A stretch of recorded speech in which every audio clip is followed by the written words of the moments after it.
요즘은 잘 보지를 못해서 그렇습니다만은 지금도 열심히 활동하고 있겠지요. 어머니 하나님이라고 하면서 우리 한국 교회가 이단으로 규정한 하나님의 교회, 사람들이 열심히 전도하러 다니는 것을 본 적이 있습니다. 요즘도 여러분의 집에 찾아오는지 모르겠어요. 하나님은 어머니라는 거죠. 물론 하나님의 교회가 어머니 하나님만 말하지는 않습니다. 그 사람들도 아버지 하나님을 얘기합니다. 근데 아버지 하나님을 말할 때 잘 나가다가 아버지 안상홍 하나님 이렇게 부르죠.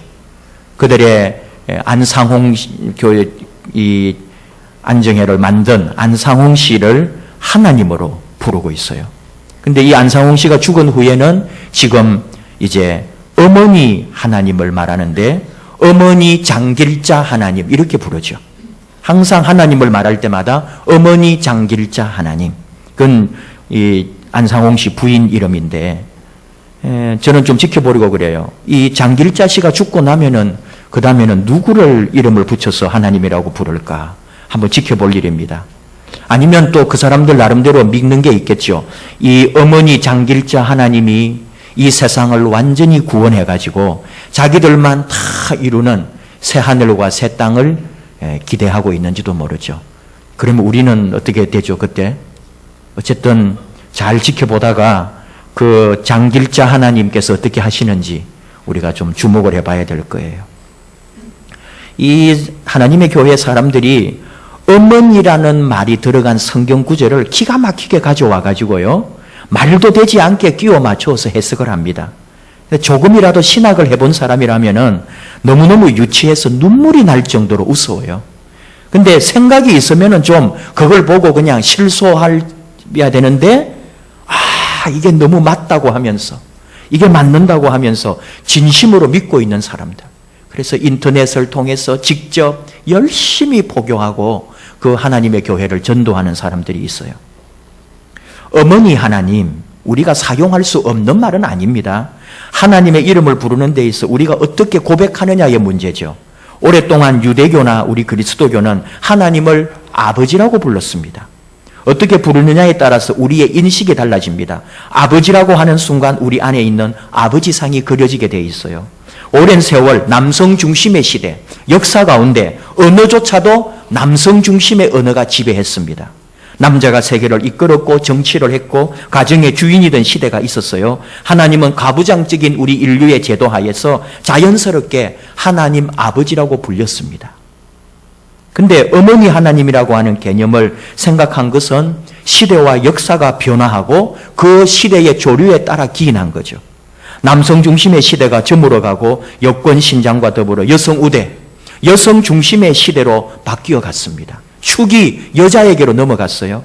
드디어 여성 신학계에서 포문을 열었습니다. 왜 하나님은 아버지여야 하는가? 도대체 누가 하나님을 아버지로 규명했는가? 우리가 믿는 하나님은 남자도 아니고 여자도 아니고 어떤 형체로 말할 수 없는 존재지 않느냐?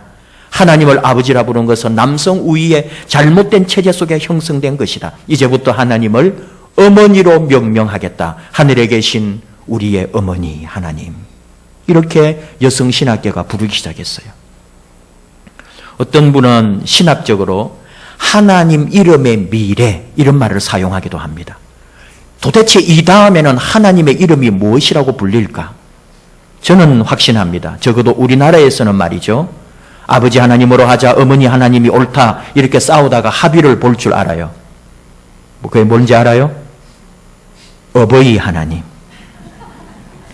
우리 좋은 말 어버이, 어머니, 아버지 그냥 묶어서 다른 나라에는 없는 말이에요. 우리나라만 어버이라는 말을 참 잘 쓰는데 한 50년 지나면 우리 다음 세대는 분명히 주기도문을 이렇게 하고 있을 거예요. 성경이 이제 찬송가가 바뀌어서 새 주기도문, 하늘에 계신 우리 어버이, 어버이의 이름을 거룩하게 하시며 어버이의 나라가 오게 하시며 어버이의 뜻이 하늘에서와 같이 땅에서도 이루어지게 하소서. 그런 짓을 할지 몰라요. 이런 걸 두고 하나님께서 하늘에서 보시고는 참 어이가 없어서 이렇게 말씀하셨다고 하죠. 놀고 자빠졌네. 그렇게는 안 하시고 참 너희들도 놀고 있다 놀고 있어. 하나님은 우리가 부르는 이름에 규정되어지고 우리가 무엇이라 한다고 해서 하나님의 존재가 흔들리는 게 아닙니다. 하나님에 의해서 우리가 불려지는 거지. 우리가 하나님을 이러쿵저러쿵 이름을 갖다 붙이고 하나님의 이름을 망령되게 해서는 안 되는 일이죠. 그럼에도 불구하고 이단 하나님이 하나님의 교회가 말하는 어머니 장길자 하나님 이런 게 아니라 우리가 하나님을 어머니라고 고백하는 것은 대단히 귀하고 소중한 일입니다. 우리가 믿는 하나님에게는 모성애도 가득하잖아요. 사람을 창조하시는 그 모습에서부터 사람을 잉태하는 또 낳는 어머니의 모습을 볼 수 있어요. 혼내시고 싸매시고 어루만지시는 하나님의 사랑 가운데 우리는 얼마든지 어머니의 손길을 느낄 수가 있거든요. 아들 예수 그리스도가 십자가에 달렸을 때 한없이 우셨을 하나님, 그분이 어찌 그저 아버지일까요? 아들 예수가 달려 고통 가운데 죽어갈 때 어머니 하나님은 눈물로 이 땅을 적셨다. 우리는 그렇게 고백합니다. 어머니 하나님이라고 부른다 해서 어찌 그걸 잘못되었다, 틀렸다고 할 수 있겠습니까? 하나님께서는 이사야 선지자를 통해서 어머니 하나님에 대한 깊은 인식을 우리에게 하게 합니다. 이사야 66장, 이사야서를 통해 주시는 하나님의 격려의 메시지가 있거든요. 이스라엘 백성들에게 주시는 위로의 말씀, 종말의 때에 부르는 찬양의 노래라고 제목이 붙어있는 이사야 66장 가운데 거기서 우리는 어머니 하나님을 찾아냅니다. 우리 하나님은 어머니셨구나 싶을 만큼 어머니 하나님을 말씀하고 있어요. 이사야 66장 10절에서 14절 예루살렘을 사랑하는 자들이여 다 그 성읍과 함께 기뻐하라. 다 그 성읍과 함께 즐거워하라. 그 성을 위하여 슬퍼하는 자들이여 다 그 성의 기쁨으로 말미암아 그 성과 함께 기뻐하라. 너희가 젖을 빠는 것 같이 그 위로하는 품에서 만족하겠고 젖을 넉넉히 빤 것 같이 그 영광의 풍성함으로 말미암아 즐거워하리라. 여호와께서 이와 같이 말씀하시되 보라 내가 그에게 평강을 강같이 그에게 문나라의 영광을 넘치는 시내같이 주리니 너희가 그 성읍에 젖을 빨 것이며 너희가 옆에 안기며 그 무릎에서 놀 것이라. 어머니가 자식을 위로함같이 내가 너희를 위로할 것인즉 너희가 예루살렘에서 위로를 받으리니 너희가 이를 보고 마음이 기뻐서 너희 뼈가 연한 풀의 무성함 같으리라. 너희가 젖을 빠는 것 같이 만족하겠고 젖을 빤 것 같이 즐거워하리라. 회복될 예루살렘을 소망하며 하나님의 약속을 기다리라 하는 말씀인데 그 말씀 속에 하나님은 어머니가 되셔서 자식들에게 젖을 물리고 계시는 그 놀라운 환상을 보게 해주셨다 이거예요. 학자들도 이 말씀을 주석할 때 말합니다. 자녀를 돌보는 어머니 마음으로 당신의 백성을 돌보시고 구하시는 모든 은혜를 보여주신 하나님 이렇게 설명을 합니다. 어머니만이 자녀를 돌보고 어머니만이 마지막까지 자녀를 돌본다고. 여러분 혹시 황수관 박사님 돌아가신 이후에 그분의 영상 많이 유행을 할 때에 그 6.25 때하고 일본에 있을 때 황수관 씨 아버지는 도망가고 숨어버리고 포탄 떨어지는 저쪽으로 엎어졌을 때 엄마는 그 아이들을 끌어안고 그 포탄 속에서 엄마는 죽어도 좋다 이거잖아요. 그 어머니의 마음이 있죠. 자식은 어머니 마음을 아프게 하지만 어머니는 언제나 그 자식을 돌보고 또 어떤 성공과 명예와 부도 누리면 좋겠지만 자녀들이 어머니는 그 어떤 것보다도 오늘 이 이사야 66장 12절 말씀에 나오는 그런 자녀를 더 소원합니다. 어머니의 젖을 빨 것이며 어머니에게 안길 것이며 어머니 무릎에서 노는 자식들. 여러분 이게 어머니 소원이잖아요. 언제나 마음속에 오직 한 가지 자식 잘 되는 거죠. 근데 성공하고 출세하고 그것도 좋지만 그러나 어머니 무릎에 앉아서 어머니 곁에 있는 자식 이거보다 더 귀한 자식, 더 사랑스러운 자식이 어디 있겠어요? 영적인 얘기를 하는 거예요 지금. 하나님은 이처럼 바로 우리의 어머니가 되셔서 우리에게 젖을 물리고 배부르게 젖을 먹고 만족한 그 자식을 바라보며 허무해하시고 언제나 어머니 하나님 무릎에 앉아서 사랑을 받고 또 어머니는 끊임없이 사랑을 주고 하는 그 아름다운 모습. 하나님과 우리의 관계를 어머니와 자식의 관계로 하나님이 설명합니다. 하나님은 어머니 같아요. 어머니 하나님이 틀림없습니다. 은혜로우시고 사랑이 많으시고 오래 참으시고 문 열어놓고 기다리시고 상한 갈 때도 꺾지 않으시고 꺼져가는 등불도 끄지 않는 하나님, 이분이 어찌 아버지 하나님이시겠어요? 우리의 어머니 하나님, 사랑하는 자식에게 젖을 물리고 한없이 기뻐하시고 만족하는 그분, 우리 어머니 하나님을 우리는 고백합니다. 이사야 66장 13절, 어머니가 자식을 위로함 같이, 어머니가 자식을 위로함 같이 하나님께서 어머니처럼 우리를 위로해 주시겠다고 약속합니다. 위로받고 싶을 때 누구의 위로가 가장 효과가 있을까요? 어머니의 위로. 비참한 인생, 실패한 인생, 모든 것을 잃고 빈손으로 돌아와도 아무 말 하지 않아도 그 눈빛만으로 우리가 위로받을 수 있는 분은 어머니입니다. 소망을 갖습니다. 어머니 눈에 다시는 눈물을 보이지 않게 하겠다고 우리는 결심하게 되죠. 어머니 눈에 눈물 흐르게 하지 않겠다고 결단하죠. 오늘 하나님께서 그런 모습으로, 그 어머니 심정으로 우리와 함께 하시는 모습, 우리는 하나님에게서 어머니를 발견합니다. 오늘 하나님께서 우리에게 주신 이 로마서의 말씀으로 돌아와 보면은 사도 바울이 일일이 26명의 이름을 부르면서 문안하고 안부를 묻고 도와주고 섬겨주라고 말하고 있는 거예요. 3차 전도 여행 중에 고린도에서 쓴 편지가 이 로마서입니다. 아직 완전하게 구원의 진리를 알지 못하는 로마 교인들을 위해 그리스도 복음의 진수를 기록했다고 모두가 다 인정하는 로마서. 한 가지 아는 것은 로마 교회는 바울이 개척하지 않았습니다. 아직까지 바울은 로마에 가본 적이 없습니다. 그런데 지금 이 로마에 교회가 있었다는 거죠. 사도 바울은 바로 이 로마 교회에 편지를 썼어요. 어떻게 이런 일이 있느냐? 그 당시 세계의 중심이 로마였고 로마 제국에 수많은 사람들이 오고 갔던 거죠. 지금 미국처럼 온 세계에 있는 사람들이, 그 주변 나라들이 로마로 들어가고 나가고 하다 보니까 많은 사람들이 왕래가 있고, 그러다 보니까 예수님을 영접했던 사람들, 다른 지역에서 예수 그리스도를 구주로 영접했던 그리스도인들이 로마로 들어가는 거예요. 원래 로마에 살고 있는 사람일 수도 있고 또는 여러 가지 경영과 무역으로 들어갈 수도 있고, 그래서 그곳에서 그리스도인들이 모이다 보니까 로마 교회가 형성된 거죠. 또 하나 추측해 보면은 다른 복음 전도자들, 바울 아닌 다른 전도자들이 로마에 먼저 들어가서 복음을 전하지 않았을까. 그래서 로마 교회가 있었던 거죠. 또 하나 알 수 있는 것은 로마 교회의 많은 성도들의 이름을 바울이 알고 있다는 겁니다. 결국은 뭐냐? 바울이 아직까지 로마 교회에 가보지도 않았지만 여기에 있는 많은 성도들이 바울의 영향을 받거나 바울과 함께 다른 지역에서 같이 전도했던 동역자들도 다수가 있었구나 하는 것을 알 수 있고, 그 사람들이 로마로 건너가서 교회를 시작하지 않았을까, 그런 추측도 하게 됩니다. 우리가 익히 아는 사람도 있고 또 전혀 짐작할 수 없는, 한 번도 들어본 적이 없는 사람도 있습니다. 물론 모두가 다 로마 교회 성도는 아니라고 했죠. 우리가 이걸 한번 잠깐만 살피면은 바울이 2차 전도 여행 때에 고린도에 있었어요. 그래가지고 18개월 동안 선교 사역을 마치고 그 고린도에 있는 갱그레아 항구에서 에베소로 갑니다. 그 당시 고린도에는 항구, 지금도 고린토스가 있지만은 항구 도시인데 항구가 2개 있었어요. 동쪽하고 서쪽하고.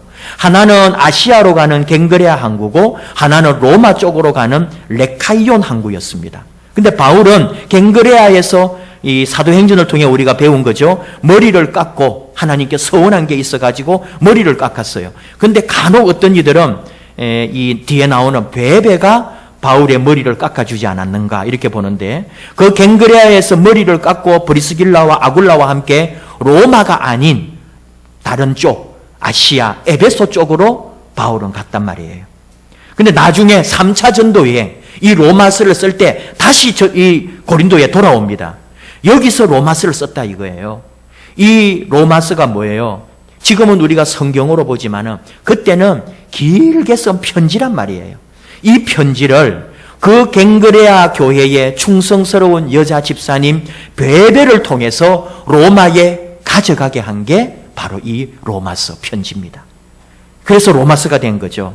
오늘 말씀의 1절, 2절 편지를 들고 가는 베베를 로마 교회 성도들에게 소개하고 잘 잘 모셔주라고 하는 부탁을 하고 있잖아요. 내가 갱그레아 교회의 일꾼으로 있는 우리 자매 베베를 너희에게 추천하노니 너희는 주 안에서 성도들의 합당한 예절로 그를 영접하고 무엇이든지 그에게 소용되는 바를 도와줄지니 이는 그가 여러 사람과 나의 보호자가 되었습니다. 오늘 이게 사람들을 설명하려고 그러지 않아요. 다 알 수도 없을 뿐더러 사람 설명하면 또 재미있기도 하고 이 몇 분들 가운데는 아주 은혜로운 분들이 있기는 합니다. 예를 들어 13절 주 안에서 택하심을 입은 루포와 그의 어머니에게 문안하라. 그의 어머니는 곧 내 어머니니라. 루포가 누구죠? 여러분에게 한번 말씀드린 적도 있습니다. 마가복음 15장 21절 마침 알렉산더와 루포의 아버지인 구레네 사람 시몬이 시골로부터 와서 지나가는데 그들이 그를 억지로 같이 가게 하여 예수의 십자가를 지우고 루포의 아버지가 골고다로 오르는 예수님의 십자가를 대신 졌다고 전설은 그렇게 알려지는 거죠. 정확하게는 모르지만 우리는 거의 그렇게 유사하다고 봅니다. 그 예수님의 십자가를 그때만 해도 예수님도 몰랐을 것이고 그 사람은 아무런 잘못도 없이 그 예루살렘 유월절 거기 구경하다가 그날 예수 처형하는 걸 보게 되었고 그 예수님 십자가 지고 가다가 힘이 들어서 십자가를 자꾸 떨어뜨리고 쓰러지니까 그 로마법대로 지나가는 사람 하나를 잡아서 십자가를 지게 했는데 그게 바로 루포의 아버지였단 말이에요. 그 이후로 이 루포의 집안이 다 예수님을 영접했고 예수 그리스도의 일꾼이 되고 하나님 교회의 신실한 직분자들이 되었다는 거죠. 그리고 심지어 바울의 동력자까지 되었다는 거 아닙니까? 바울이 오늘 뭐라고 그래요? 그의 어머니는 곧 내 어머니니라. 이건 바로 루포의 부인을 말하는 거죠. 예. 이름이 이제 루포의 아버지도 또 루포 이렇게 다 연결이 되어서 그런데 사도 바울의 이 마음들, 이 사람 얘기를 하려고 하면 오늘 끝이 없어요. 오늘 우리가 함께 나누려고 하는 이야기는 뭐냐? 교회를 생각합니다. 하나님이 어머니의 마음으로 백성을 사랑하신 것처럼 오늘 사도 바울이 바로 그의 속에 있는 모성, 그 어머니와 같은 마음으로 성도 한 사람 한 사람을 그 이름을 불러가면서 그 사람에게 있었던 은혜와 그 사람의 사랑을 기억하고 또 그 사람을 어떻게 대접하고 섬기고 도와주라고 하는 이 바울의 마음이 바로 교회의 마음, 어머니와 같은 교회의 마음이 오늘 이 말씀 속에 숨어 있다는 거죠. 하나님께서 사도 바울을 통해 어머니 교회를 보여주고 계십니다. 한 사람 한 사람 어머니의 눈빛, 어머니의 손길로 만져주시고 챙겨주시고 사랑스러워서 어찌할 줄 모르는 어머니 심정으로 사도 바울이 사랑스러운 성도들의 이름을 부르고 있잖아요. 그 사람들을 챙겨주라고 부탁하고 섬겨주라고 하는 그 한마디 한마디가 바로 우리 교회의 모습인 것을 기억하자는 거죠. 교회는 어머니입니다. 언제나 교회는 어머니입니다. 자식을 내치는 어머니가 없잖아요.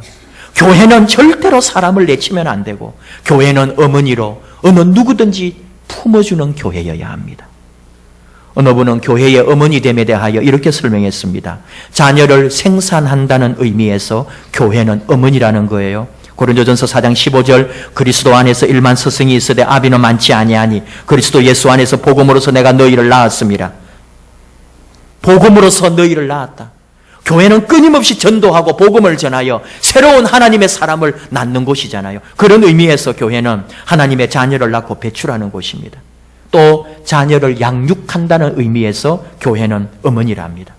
오직 우리가 너희 가운데 유순한 자가 되어 유모가 자기 자녀를 기름과 같이 하였으니 우리가 이같이 너희를 사모하여 하나님의 복음으로만 아니라 우리 목숨까지 너희에게 주기를 절개하며 너희가 우리의 사랑하는 자 됨이니라.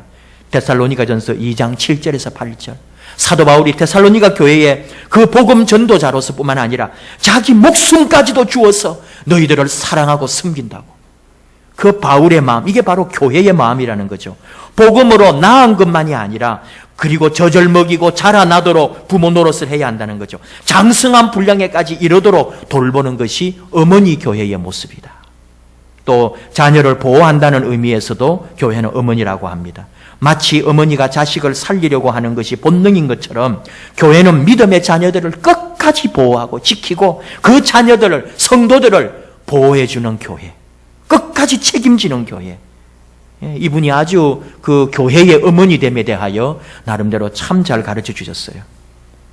교회는 어머니입니다. 이 말을 여러분 우리 마음에 새겨야 해요.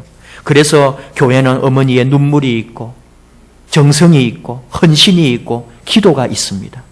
나는 굶어도 자식은 먹이는 것처럼 우리 이 교회를 사랑하는 우리들이 이 교회를 통해서 우리 교회 안에 있는 사랑하는 성도들을 먹이고 살리고 입히고 함께하는 그 마음들, 교회는 그래야 한다는 거죠. 교회는 어머니이기 때문에. 여러분, 근데 교회 와서 어머니를 만나셨나요? 교회 와서 어머니를 보셨습니까? 목사에게서 어머니를 느끼셨나요? 아직까지 어머니를 만나지 못했다면 우리는 아직 덜 된 교회에 다니고 있는지 모릅니다. 목사에게서 어머니를 보지 못했다면 그 목사도 딱한 사람일 거예요. 여러분, 저를 좀 딱하게 여겨주시기를 바랍니다.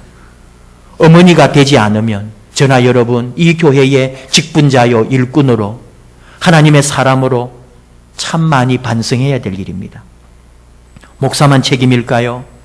장로님을 만나면 어머니를 만난 듯 해야 하지 않을까요? 권사님을 보면 엄마 하고 달려가서 안기고 싶은 그런 권사님이 되어야 하지 않을까요? 저는 그것이 교회라고 믿는 사람입니다. 교회에 올 때마다 마치 엄마 집에 오는 것처럼 멀리서 대문만 보여도 이 추석에 고향집에 갈 때 저 멀리 대문만 보여도 눈물이 왈칵 쏟아지는 것처럼 우리 어머니의 집, 우리 어머니가 계신 곳, 바로 어머니의 교회, 어머니의 목사님, 어머니 장로님, 어머니 권사님이 계신 그곳, 멀리서 교회 불빛만 보여도 가슴이 뛰는 그런 교회, 어머니 교회. 저는 그런 교회를 꿈꾸고 저와 여러분이 바로 그런 어머니 같은 성도, 어머니 같은 목사, 어머니 같은 장로, 어머니 같은 권사가 되기를 축복합니다. 서로가 서로에게 어머니가 되어 섬기고 사랑하고 나누고 싸매주는 것, 우리 교회가 어머니 교회가 되기를 원합니다. 저와 여러분이 교회잖아요. 누가 교회입니까? 우리 모임이 교회입니다. 우리 모임이 곧 어머니가 되어야 합니다. 우리 예수님 그저 결혼도 하지 않고 한 남자로 살다가 갔으니까 그 생각을 안 하지만 예수님을 깊이 묵상하면 예수님은 마치 어머니 같고 여자 같습니다. 그분에게는 무한한 여성성이 있습니다. 그분의 그 사랑, 그 은총, 그 희생, 섬김은 바로 어머니 같고 여자가 아니면 할 수 없는 그런 모습을 보여주신 분이 우리 예수님이거든요. 그 예수님 보여주신 모습 그대로 우리가 닮아가고 그분을 믿고 따르는 거 아니에요. 마찬가지로 우리 안에 모성을, 여성성을, 그 자비와 사랑을, 희생을 우리 안에 간직하는 거죠. 나아가서 이번 추석 명절에 여러분 나아가는 곳, 고향길 또는 찾아오는 모든 친인척들, 형제자매들을, 그 사람들이 나를 찾아오고 내가 만나는 그 사람들이 여러분 마치 거기는 교회는 아니지만 내가 교회이기 때문에 나를 마치 어머니를 본 듯, 엄마를 만난 듯 내 안에서 그런 사랑과 자비와 은총이 전파될 수 있도록 우리 그리스도인의 사명이 추석을 맞이하고 많은 친척 형제들을 만날 때 내게서 흘러가야 될 향기가 무엇인지 바로 모성이요 어머니의 향기요 이 사랑을 나눌 수 있기를 축복합니다. 그래야 교회고 그래야 성도고 그래야 하나님의 자녀입니다. 추석 명절 이 귀한 시간들 속에 어머니 교회를 생각하며 내가 바로 그 교회에 속한 하나님의 사람이요, 내가 교회요, 내가 어디에 가서든 엄마가 되고 어머니의 마음으로 그 사랑의 아름다운 역사를 만들어내는 사랑의 하나님의 자녀 되기를 축복합니다. 기도하십시다.